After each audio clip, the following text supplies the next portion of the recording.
then. We just know that I work with guys. Good morning and welcome to another episode. I've actually called this Warrior TV. Warrior TV, I love it. Exactly. Also, coffee morning, happy days. My name's Adam Duval, the mental health warrior himself, and we're here because it's not just Loneliness Week, but it's actually Men's Mental Health Awareness Week as well. So, what better than have a brilliant man himself, my brilliant guest, Jerome Lamarque, for the first time. Welcome. Oh, welcome. I'm really looking forward to this conversation, Adam, and it's great following you on LinkedIn and seeing you on LinkedIn, and we connected there, mate. You're a legend. Thank you. Hey, I do what I can. Yeah, you're doing fantastic, buddy. Now, before we get started, I must say, with orders from the wife, is she will be coming on to do her own shows on Warrior TV at some point.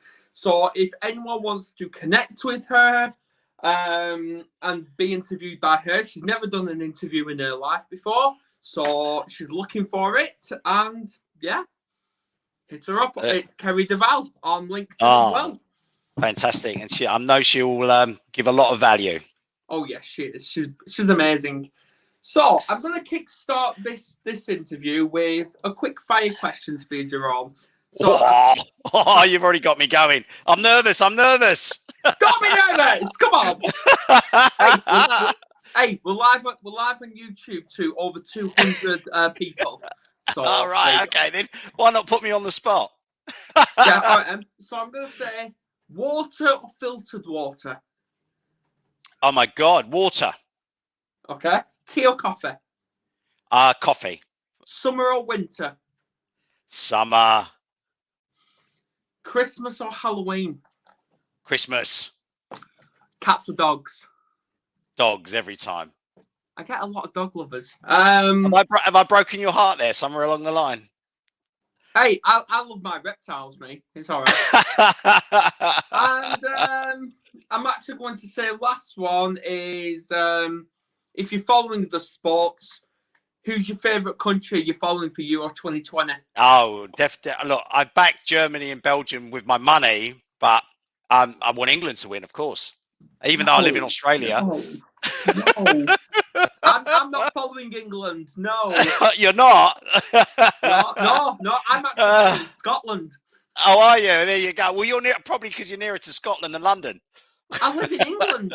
I know you do. But you look Scottish. You've got Celtic blood in you somewhere, haven't you? I do.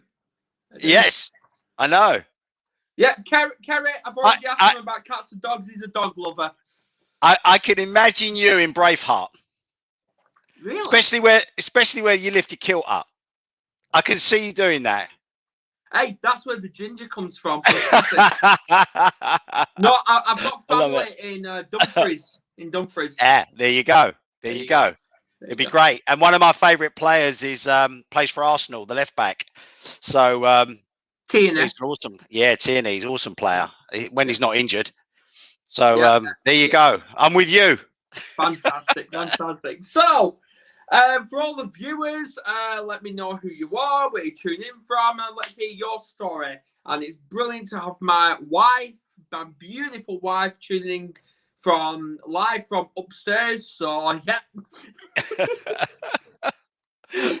So please share this on Facebook as well, Kerry. That'd be amazing. So I'm going to start with, for people that don't know who you are, just tell us a little bit about who you are and what you do.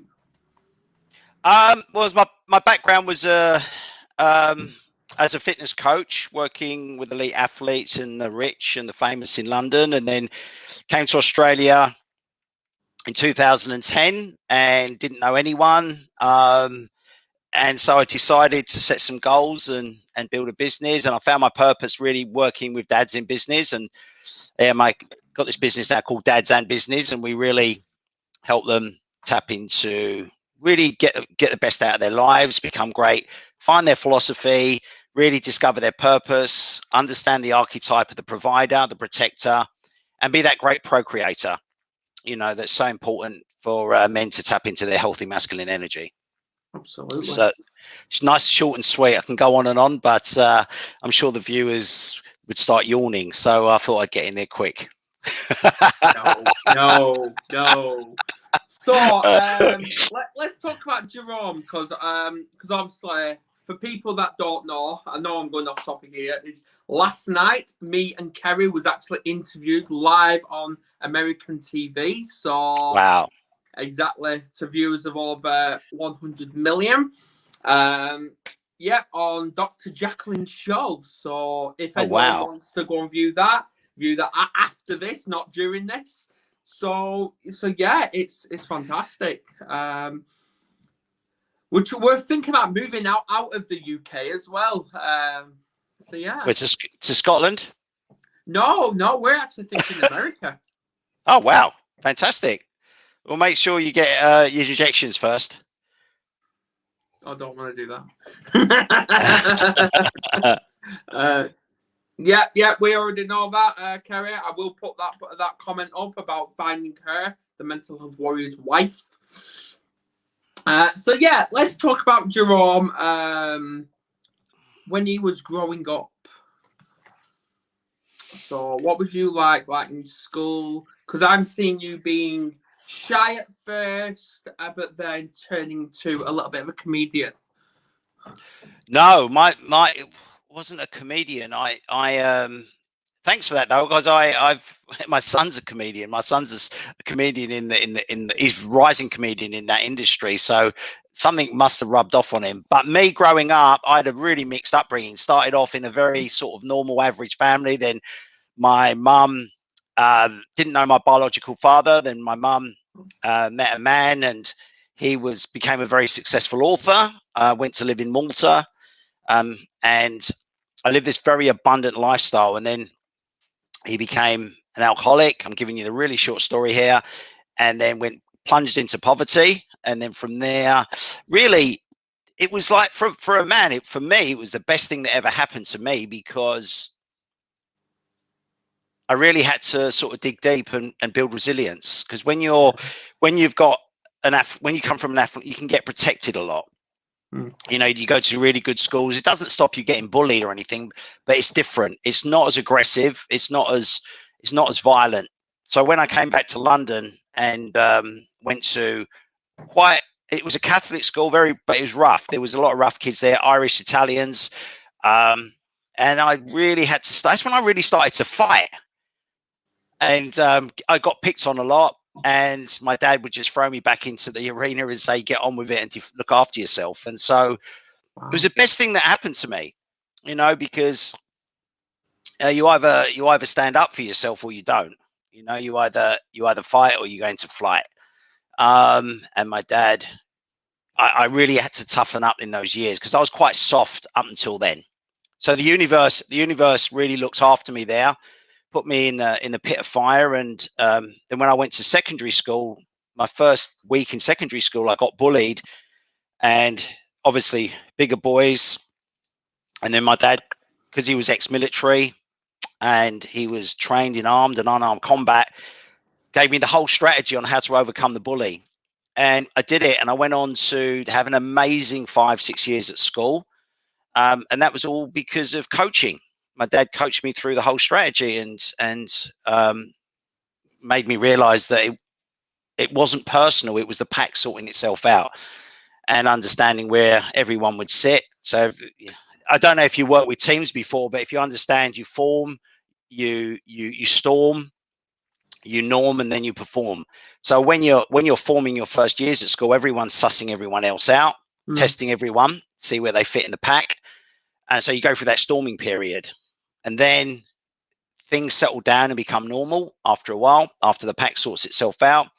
And then you can perform. And depending on what you do in the storming period of a tribe coming together or a group coming together of men, especially because it was an all boys school, it will depend on what the rest of your life will be like in that school, and maybe go on to life as well. So my dad said you had two choices. You can be miserable for the next 5 years in school, and it can be terrible and shit, or it can be fantastic and great and joyful. And he says, it's your choice. Which one would you want to do? And I said, well, that's the one I want to choose. And he said, well, you have to go out and fight for yourself. You have to go and fight for it. And it was the greatest thing that ever happened to me. So I don't think you'll ever get rid of bullying, because I think nature, if you look, when you study sports psychology, you study packs and chimpanzees and primates, and you understand how a pack runs. Because when you're working with teams and things like that, you understand that there is a natural hierarchy when people come together. Doesn't mean you can't move up that hierarchy. However, certain people have got certain characteristics that give them the advantage. Yeah. And it's understanding human behavior and understanding that. So it was great. It was brilliant for me. I had a tough dad. Was I very close to him? No. Did I know him very well? No. But in that period of my life, it was really, really good to have him. And because he was trained in military strategy, he was the right man for me at the right time.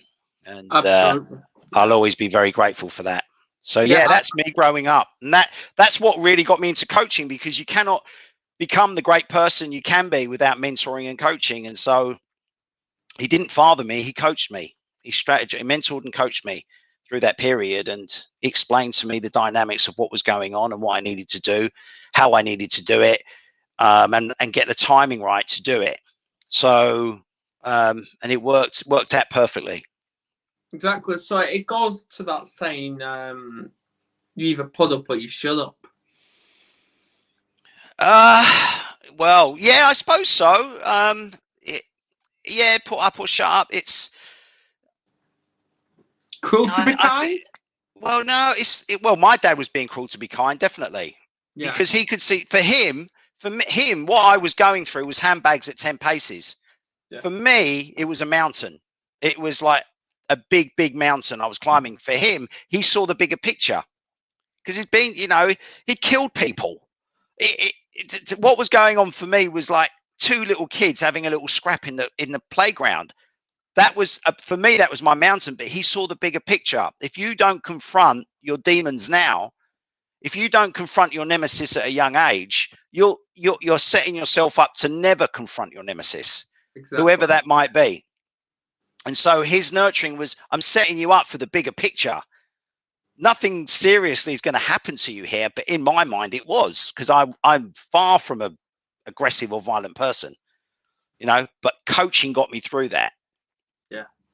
And allowed me to come out the other side. And so from a young age, I was always fascinated by nature and nurture. Oh, nature's beautiful. It really is. Well, and we'll actually get on to nature. Nature's brutal as well. Yeah, especially with the things I've seen with you, with the activities you perform in nature as well. So we'll get into that a little bit later. Yeah. So yeah, I'm just going to go off. What was your first response to when you first had your very first business?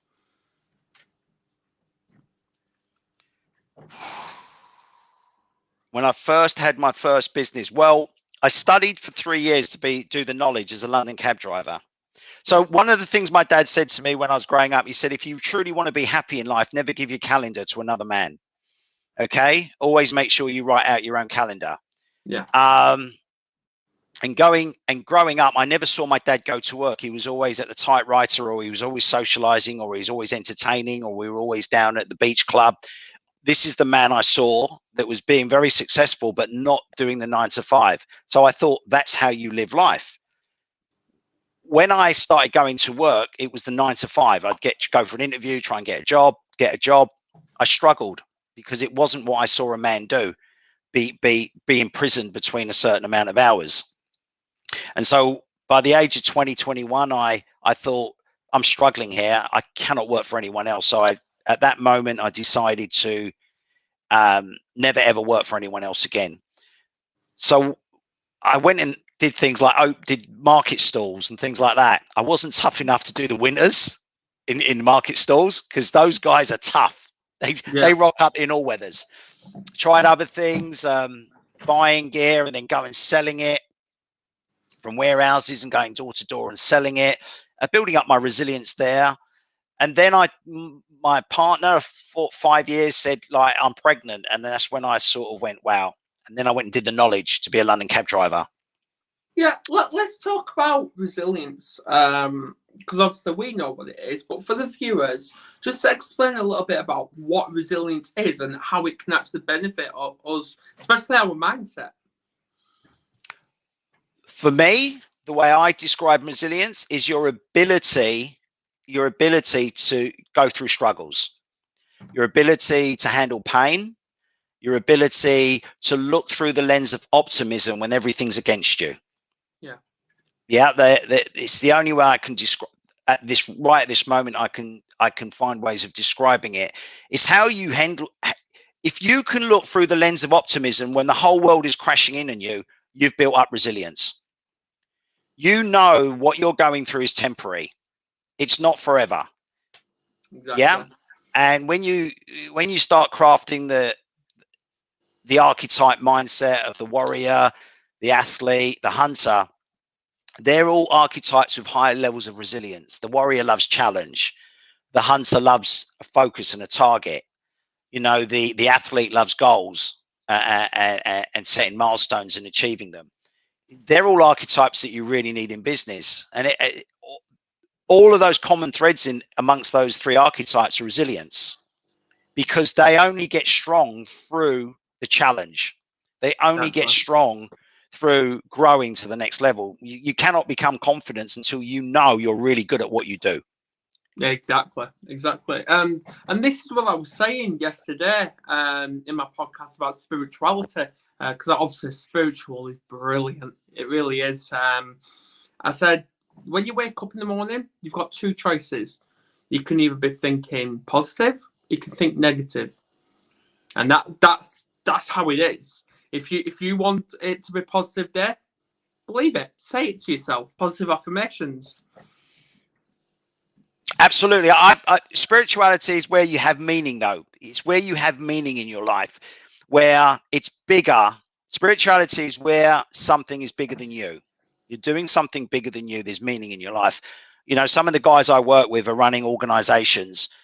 When they go to work, they don't see their work as work. They've got a bigger picture to how they're helping their community, or how they're helping their organization, or how they're helping their team. So spirituality is when you go beyond yourself. You're working beyond yourself. It's not about doing something for the ego, for your own personal needs. You're going beyond that. You're going to do something that serves something bigger than you. And so when a lot of men think they're in their spiritual fitness, I call it. However, when you analyze what they're doing, it's still for the self. When you actually start building levels of high spirituality within yourself, you're working for a bigger picture. You're working for a bigger cause. Exactly. Yeah, that's where the saying comes, too big for your feet, or too big for your shoes, or something like that. Well, that's when someone's in their ego. Exactly. When someone's in their ego and they're getting too big for their feet, it's like they're not grounded, they're not centered, they think they're better than they are, they think they're better than other people. So it's very, very different.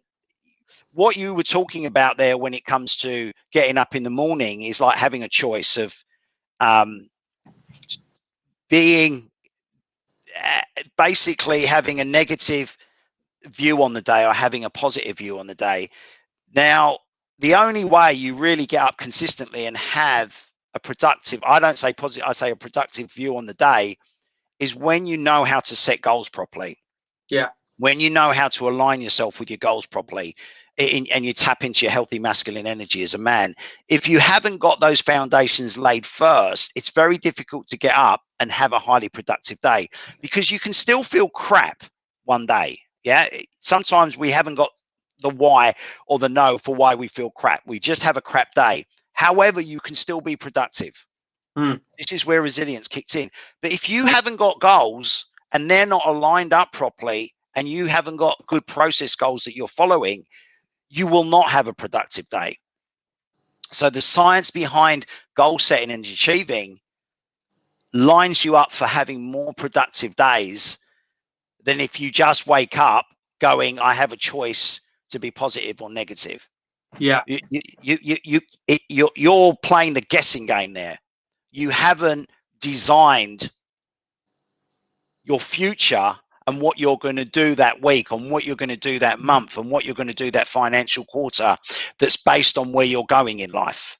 Yeah, so obviously the biggest thing when it comes to the mental health, because let's reflect on that, is that vicious cycle.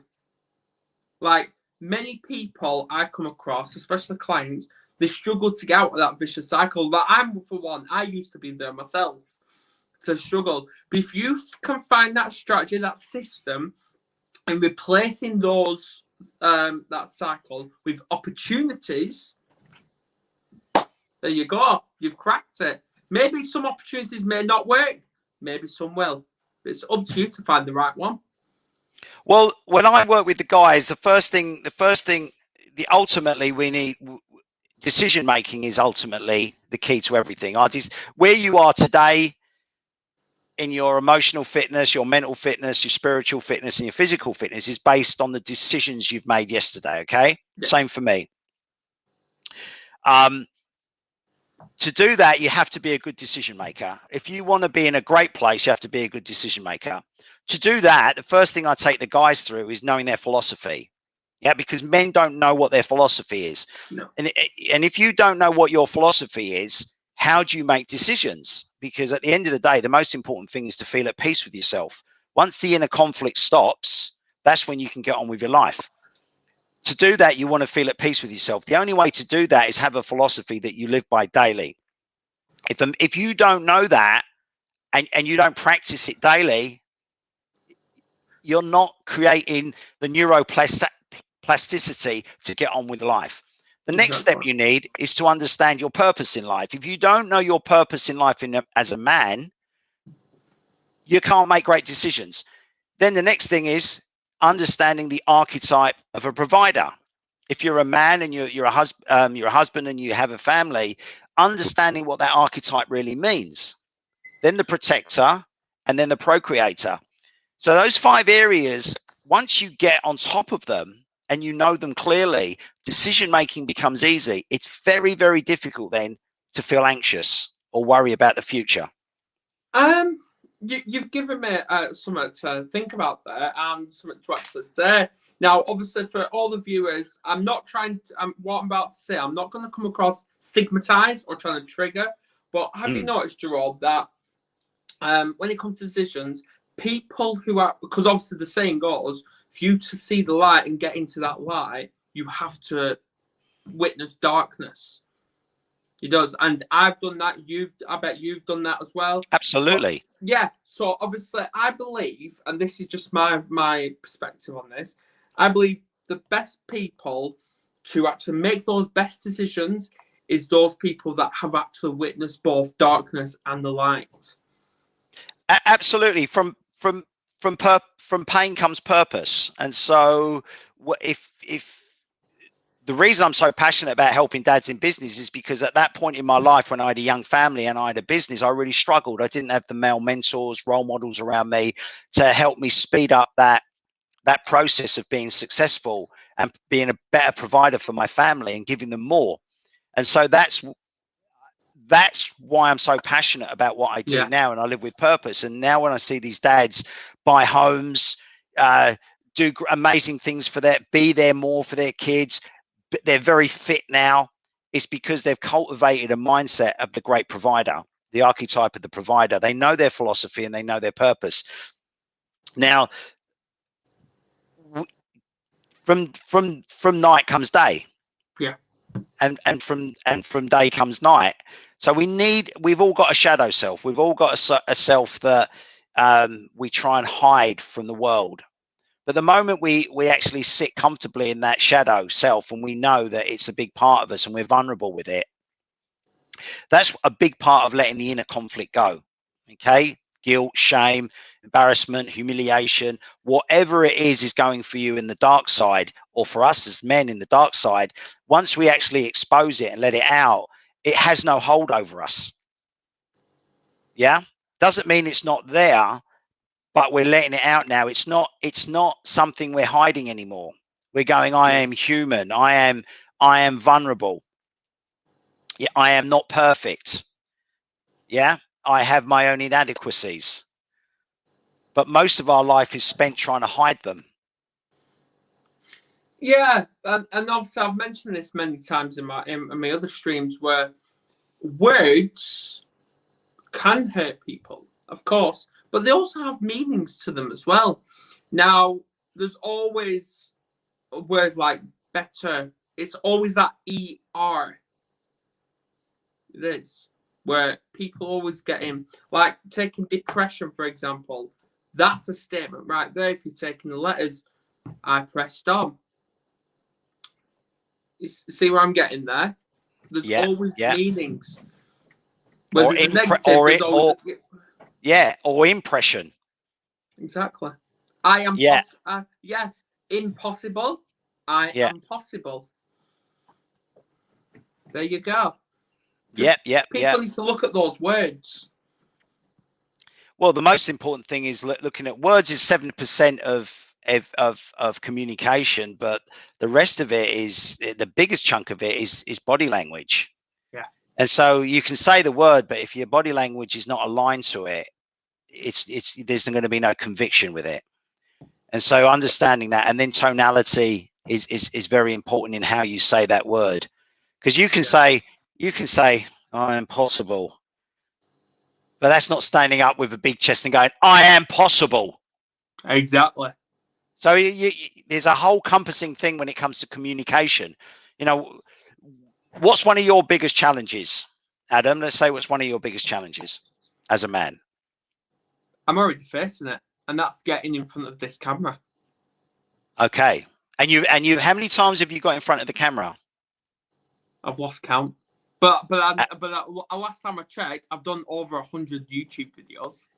That's fantastic, buddy. And so what's the challenge for you getting in front of the camera now? I'm questioning myself. What is that challenge? Yeah. So you still feel challenged getting in front of the camera? You don't feel comfortable in it? Do I? You don't? I feel comfortable. Like last night on that American TV, my partner, she was nervous about it because she'd never come across something as big as that before. And I'm like, normally I'd say, yeah, I'm quite nervous myself. But now I'm like, I'm ready. Let's do this. Yeah. So are you excited? I'm more focused. I'm because I've got a mission and I've got a message. And that message is, let's get as many people to support this cause in stopping this stigma, ending this stigma. What is this? What is the stigma for you?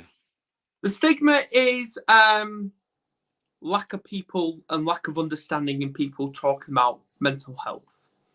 The lack of understanding in mental health, yeah? Yes. And so what is your message? Speak out. About? Speak out and get your story out, because like I said before, it doesn't matter who you are. Every man, woman and child has got a story. And the story never dies. It doesn't. You make the people, obviously we know that we're going to die one day. We're going to leave this world. But our stories will be left behind to other generations. So what is the message around mental health for you? Mental health and disability discrimination.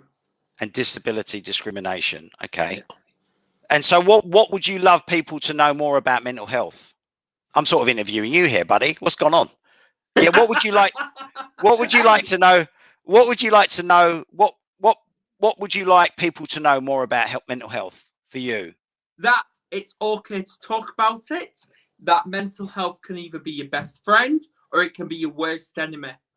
But either way, I've witnessed both sides. And right now, if you can get control and that good resilience over your own mindset, you'll be questioning what is mental health.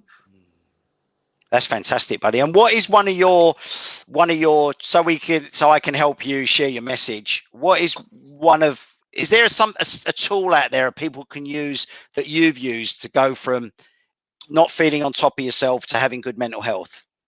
Self-care. Definitely self-care. Describe what that means for you, self-care. Self-care can be anything. It can be from listening to music, to reading a book, to writing a book, to writing what's on your head, to meditation, to yoga, to even nature, getting out in nature. Like yesterday, me and my wife, we spent a good couple of hours, 2-3 hours in the garden yesterday. Now, obviously, she hates the outdoors. She does. She cannot stand it. But we got a project to do with this garden, and I actually got her out, and she was actually enjoying being outdoors. Yeah, well done. And what did that mean to you, that she had done something she didn't want to do and she enjoyed it? See, not many people tell her this, and I know she's tuned in now because she's commenting. Not many people tell her this, but I tell her majority of the time, and that I am actually proud of her for what she does. Beautiful. And now it's up to her and other people as well to tell yourself how proud you are of yourself, because for all the Harry Potter fans out there, Daniel Radcliffe, aka Harry Potter, has actually stated working hard is important, but what's even more important is believing in yourself. Absolutely, self-belief is really important. How do you improve your self-belief, Adam? Well, obviously, going back to self-care is what I'm doing now. Being in front of the camera, this is my self-care. It is, because my ancestors said if you stop, you'll have a nervous breakdown. So you always need to keep busy, and this is what I do. For the last year, like we're heading for our third pandemic, where we could end up in lockdown. But I'm like questioning myself, has the first even come round? Because this is how busy I've been. It's just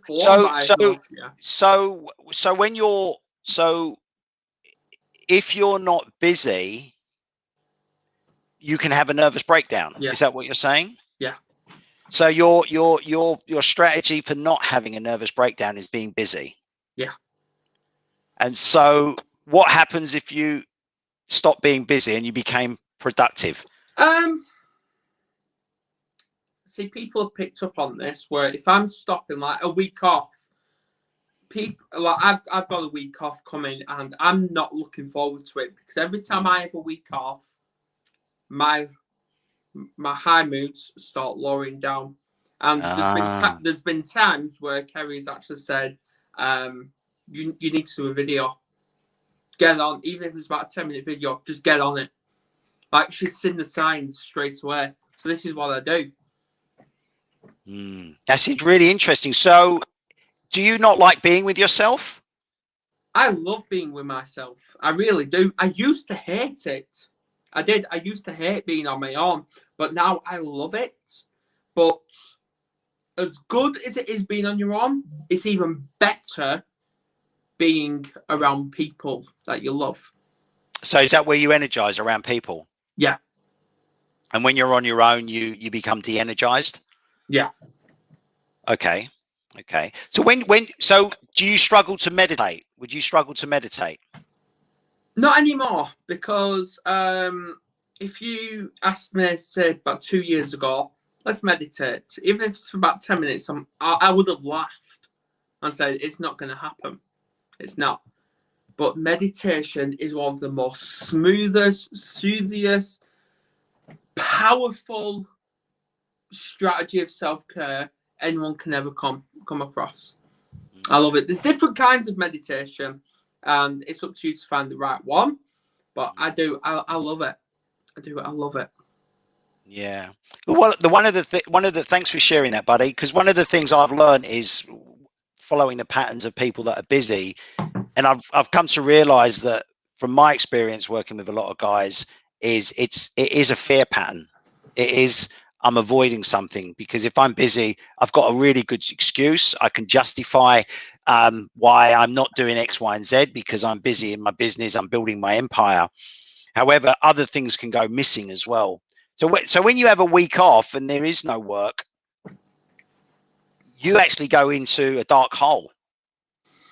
Yeah. Now, that dark hole can be brilliant.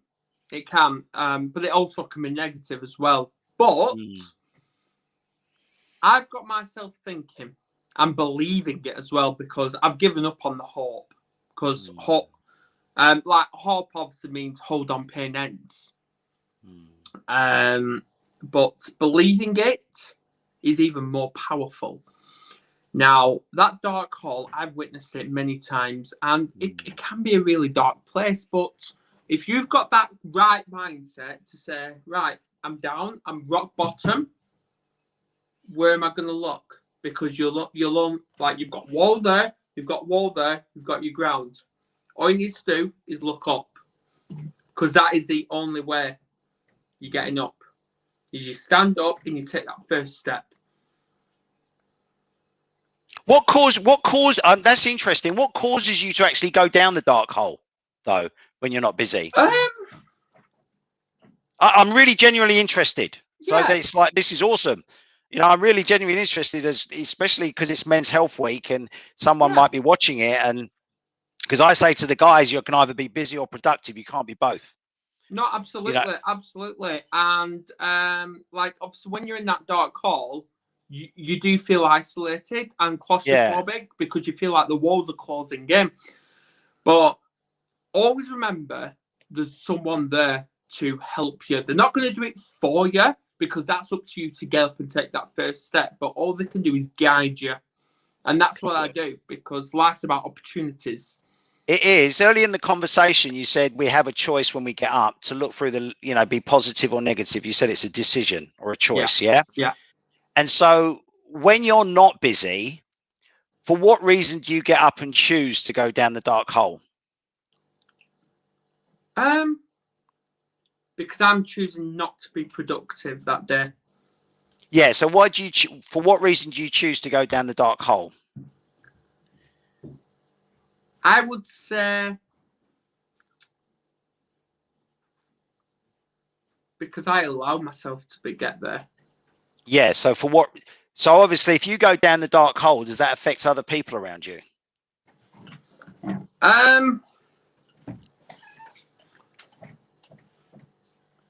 Does it affect you? How old are your kids?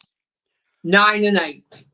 Okay, so when they see daddy choose to go down this dark hole, how does it benefit them? It doesn't. But you said it's a choice, yeah? Earlier on, you said it's a choice. So you get up, I'm not busy, I choose to go down this dark hole. How does it benefit your children to see daddy go down the dark hole?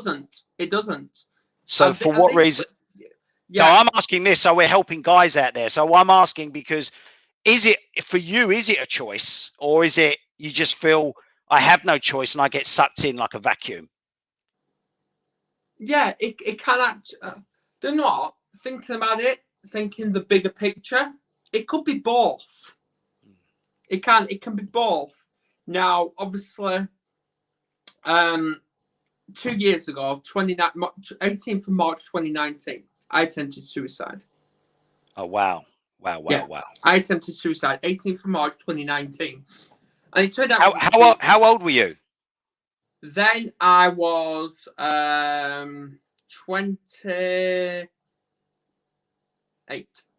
28. Young man, yeah. 28, wow. I was 28 because of the trauma I experienced.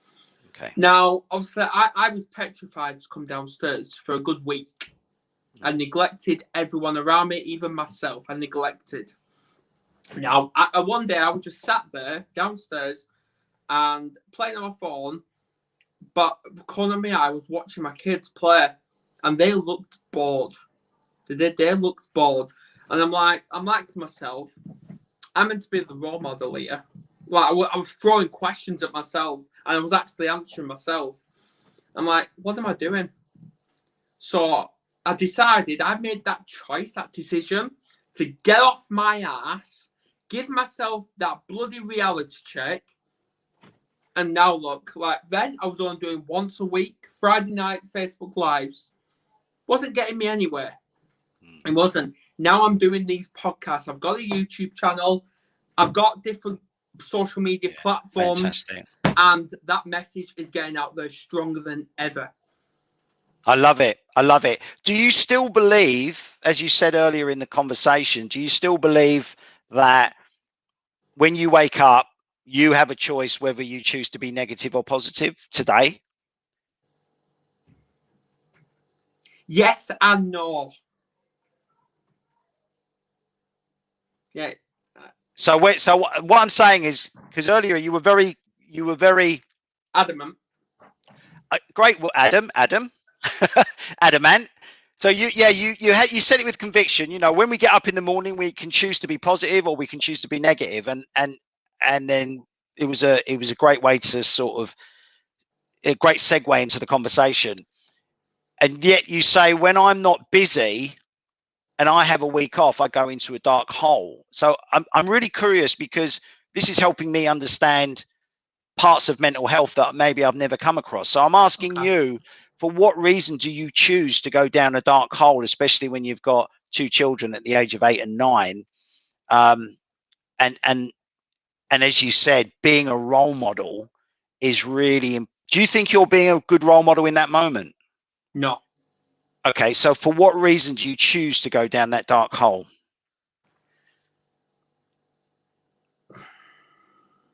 Get the words out without triggering people. I would say, I think just being honest is the best way to help people in Men's Health Week.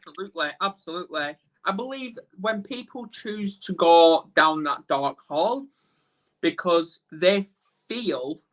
No, not people. You, Adam. What reason do you choose to go down that dark hole? Out of fear. Okay, fear of what? Fear of the unwanted and fear the unlistened and the stigma around it. The fear of feeling unwanted. Yeah. Yeah? Yeah. So when you're not busy, you feel like you're unwanted. Yeah. That's beautiful, buddy. Thanks for sharing that. How can you feel wanted when you're not busy? Because obviously with all these restrictions going on, people say, like the government, different governments say, oh, stay social distance. That's what they say. You know what? Those are the 2 words I have never complied with.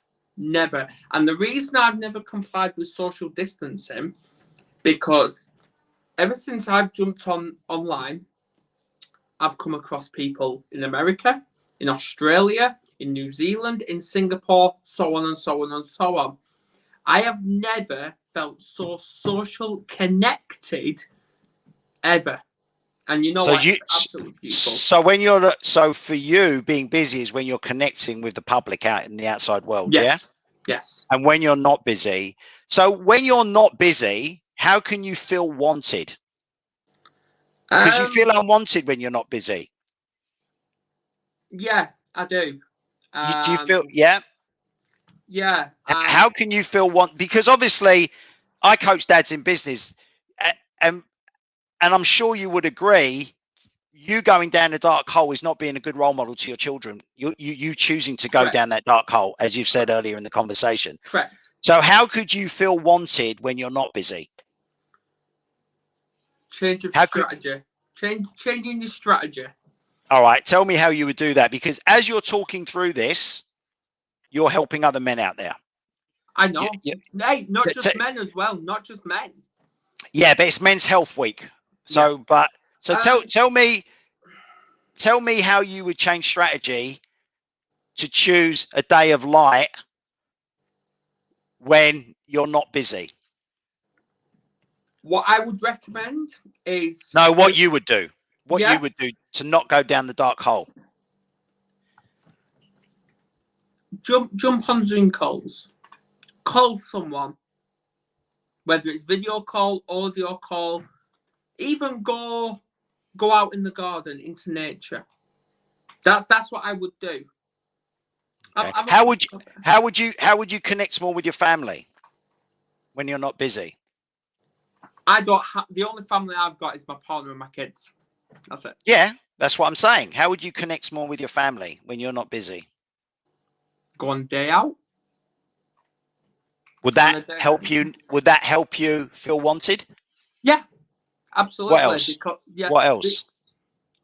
It'll also help to increase resilience with not just yourself, but with your surroundings as well. Because I have noticed with myself, when I'm negative, my kids start acting negative as well. Beautiful, great realization. So you would go out for the day with them. What else would you do to feel wanted when you're not busy? Just do activities with them. It could be any sort of activities.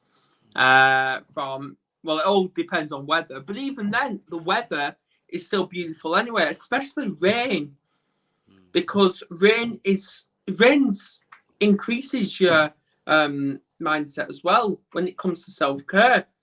Yeah, I picked summer, and you hesitated when you went winter or summer, and I went summer, and you went, oh, I thought he was going to pick winter. So is that because of the rain? Because even I love summer as well.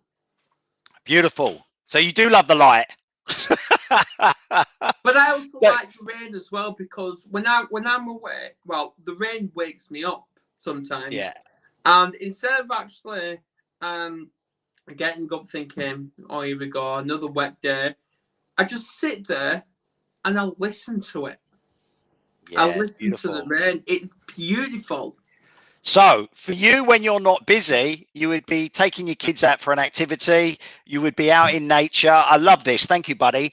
And what's your wife's name? Kerry. Kerry with a K? Yeah. And an I or a Y? Y. Okay. What about romance with Kerry when you're not busy? You have more time for romance when you're not busy then, because when you're busy, you're a legend. You're doing this kind of stuff. Tell me about how would you be more in the light if you were being more having more romantic moments with Kerry, going out for dinner, going out for walks together? We do a lot of things as a family. A lot. Fair enough, we struggle to get childcare from time to time, but what about Adam and Kerry time? Oh, we get that. You do. Maybe we could have more. Maybe we could have more of Adam and Kerry time. When you're not busy.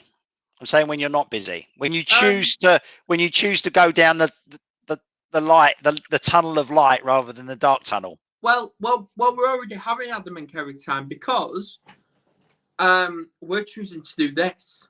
We're making that impact. No, I'm talking about when you're not busy.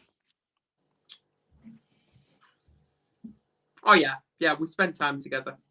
Yeah. But while you're in a dark hole, when you're not busy, it's very difficult to be focusing on someone else. Say years ago, when I was in that dark hole, she didn't have that understanding of me. She didn't. But now she's doing these qualifications in mental health. She's getting a better understanding and seeing those signs. So then, instead of actually ignoring the situation, she's implementing strategies straight away into actually supporting what I need to do. Because even the most qualified therapist out there who's got full knowledge of mental health knows exactly what to do. Even they struggle from time to time. However, we've discovered that you make that choice whether you go down the dark tunnel. Yeah. As you said, so the power is in your hands. So you've said, for me not to go down the dark tunnel when I am not busy, I would engage more with the kids. I would take them out more. I would go out into nature more. You said that, yeah, different strategies, which is absolutely awesome, buddy. And other guys are listening to this. Yeah, which obviously the definition of insanity is to doing the same thing over and over again to expect a different result. Yeah. So tell me more about not going down the dark tunnel when you're not busy. What else would you do? socialize. Catch up with friends. Yeah. So you'd spend more time with your kids. You'd spend more time with Kerry. You'd socialize with friends. Is that then you being a good role model to your children? Oh, yeah. Okay, then. And do you agree that they are choices you make when you wake up in the morning? I'd say more of opportunities. Yeah. So do you believe there are opportunities when you wake up in the morning? Yeah. Yeah, to pick up the phone and call a friend and say, hey, let's catch up. Yeah. So there's lots of things you can be doing when you're not busy in the business. Exactly. Yeah. Absolutely. Yeah. And for you, how would that be? How would you be being a great role model to your children if you chose those strategies? Well, how do I say this? The atmosphere will change dramatically. From what to what? From negative to positive. Obviously, it's not negative at the minute. Tell me the atmosphere when it's negative. What's the atmosphere when it's negative? We're all ignoring each other. We're actually all in different rooms. All right. So there's disconnection, actual physical disconnection. Yeah. And when you're choosing the other side, what happens? We're all together. And wow. It's like a jigsaw puzzle. It is. It's like a jigsaw puzzle where, and I've never said this, but I feel like when things are right, things are on the up, that jigsaw puzzle is completed. Beautiful. So actually not being busy can really rejuvenate you for coming back into the business in a good space. Yes. So moving forward now, what are you going to do when you're not busy? More time for me, more time as a partner, more time as a father, more time as a friend. That's bloody awesome, mate. And what will your world look like when you do those three things? Beautiful. What would you be saying to yourself?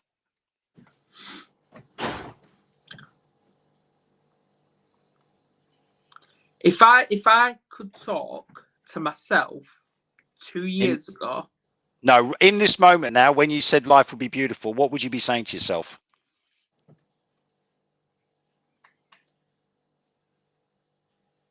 Welcome to the new world. Beautiful. And what would you be feeling in your heart? Complete. You're a legend, Adam. You're a legend. You've just, without realizing it, just going through that little scenario, you've helped other men.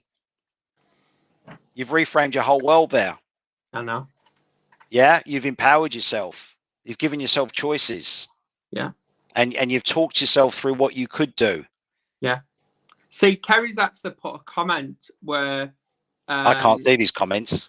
No, she's put, tell yourself you're worth £100 million. When you believe it, your confidence will grow. Yeah, I wouldn't relate confidence to money. Money's a tool. It's like saying if I've got 1 million hammers, I'll be confident. A hammer's a tool. Money's a tool. Yeah. Yeah. I agree. When your kids grow up and they're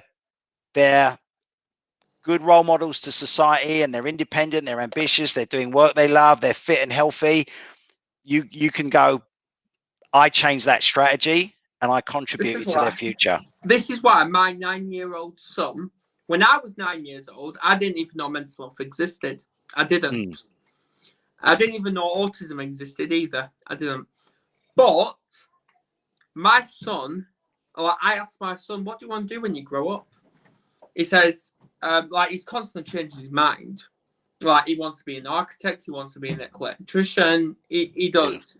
He's got a creative mind. But one thing he's fixated on is carrying on the mental health business. Beautiful. How cool if he sees dad empower himself to know to know that it's possible to improve your mental health because you're doing it. He's already seen me empowering myself because he's going. He's going to school. He's going to his friends. He's going to his grandparents. and he's saying, my dad is the mental health warrior. That is absolutely brilliant. So in that moment when you're not busy, that's when the true warrior comes out and chooses the light. Exactly. And chooses to spend time with his children, with Kerry, with his friends, rather than go down the dark hole. Exactly. That's fantastic, buddy. How are you feeling now after this conversation? I could talk about this all day. Yeah. But you've given other men hope through this conversation. Yeah. Because I've never suffered with depression. I've felt down, but I've never suffered with depression. I do not know what that's like. So you share it. Depression is the most unspeakable thing when it comes to mental health. Yeah. It is. Yeah. And it's very, very effective. Yeah. I've felt low. I've gone through periods where I've lost my mojo for a while, but I've never, when I've heard other guys talk about depression and wanting to commit suicide, I don't know what that is like. So for you to language it and for you to share it and for you to talk about having a choice when you wake up, especially when you're not busy, is more powerful coming from you, because you've been there. I have, at the age of 28, the thought of committing suicide. I mean, I don't know how close you got to it, but I've never got that close to wanting to kill myself. So I cannot talk from experience. Yeah. So I take my hat off to you, because I know there's guys out there. I live on the northern beaches in Sydney, and we've got the highest rate of men committing suicide per square kilometre. Yeah, absolutely. So it's a real thing out there. It's not the field I work in. I work with guys that want to achieve big goals, and they've got that athlete archetype. So I'm not a counselor. I'm not that psychologist or psychiatrist that deals with that kind of stuff. I'm at the other end, where guys are wanting to achieve big things. So to have this conversation with someone like you who's actually gone through that, and then say, I have the choice when I wake up to live in the light rather than choose to go down the dark, it's going to help men out there, give them self-belief that they can pull themselves out of it, and hopefully reach out and talk to someone like you. Yeah, I hope so. So my final question is, obviously, we know it was absolutely powerful and beautiful seeing you holding your granddaughter. That was beautiful. No, grandson. Grandson, sorry. Grandson Leo. Yeah, it was absolutely... He's so beautiful. He looks like a little girl, so I understand. But yeah, it was beautiful, and everyone needs to connect with you if they want success, because we're all successful in our own ways. You're a legend, buddy. Yeah. So are you. So where can people find you? Well, just go to www.dadsandbusiness.com, or find me on LinkedIn, Jerome Lamarque, or find me on Facebook, Jerome Lamarque. Just connect with me through there. And I look forward to sharing the conversations and helping more dads in business really tap into their provider archetype and be that great role model for their family. Absolutely. All I've got to say is thank you for coming on. It's been a pleasure, Adam. You're an absolute legend. You contacted me a while back, and I know it took a while to sort of arrange this. My schedule has sort of slowed down a little bit, and I really appreciate the conversation, buddy. And I really appreciate you sharing your journey. Absolutely. Well, this is what I am. I'm an open book, and I'm ready to change the world. Yeah, beautiful, buddy. Thank you. Yeah, I will be bringing you back on at some point. I just don't know when, but yeah, let's do this. It's a pleasure, buddy. Then say hello to Kerry for me. Come here. I'm calling the mental health warrior's wife over there. Here we go. Hiya. Hello, Kerry. Hiya. How are you? Next time you come on, I'll have you. Oh wow! Hey, that'll be an absolute pleasure. Yeah, I'll have you next time. Talk soon, gorgeous. Bye. Okay. Bye. Bye, buddy. Bye.